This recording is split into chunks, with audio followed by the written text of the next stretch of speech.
Greetings. Hi, I'm Dr. Walter Jacobson, a board-certified psychiatrist. Bridges and walls. We need bridges.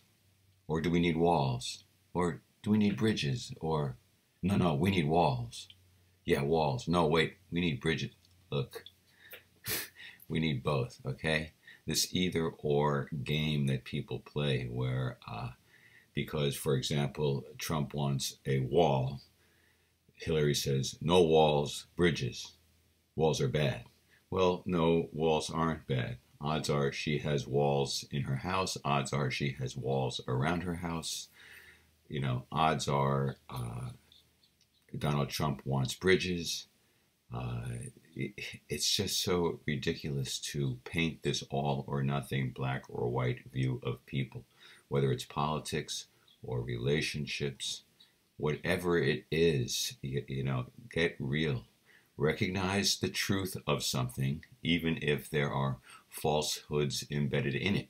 Expose the falsehoods, expose the misconceptions, expose the perhaps radical solutions that may not be practical or reasonable, but recognize the problem, face the problem, deal with the problem. I like what he says, but I think he's wrong about this. I agree with her on this count, but I think she's off on that.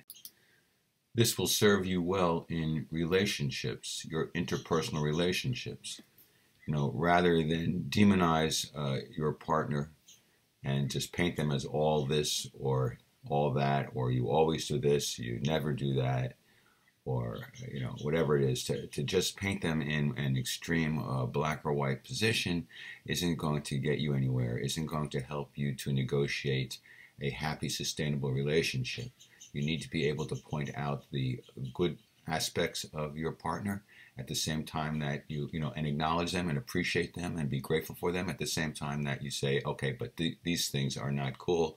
These things you got to work on. These things we got to work on. These things I got to work on.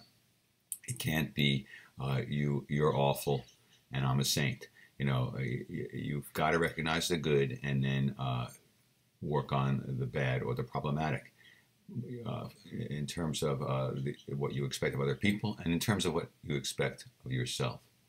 It's really important that if you want other people to change, if you want other people to grow, if you want other people to be more tolerant, if you want other people to be more gracious, more considerate, more whatever, you need to do these things. You need to look at yourself and see the ways in which you are or are not living up to these ideals you expect of others. So it goes both ways. But this is the way to have communication that is effective and relationships that are effective, that can heal. You're not going to heal a relationship by just blaming somebody and saying, you're the problem, you're all wrong, you need to be fixed, you need to change all this stuff. You're no good. Yeah, that's not going to work. They're going to get defensive and angry. They're going to resist. They're going to reject. They're going to rebel. You need to first acknowledge the good and then say, however, this needs some work. All right, I'm repeating myself. I'll stop now.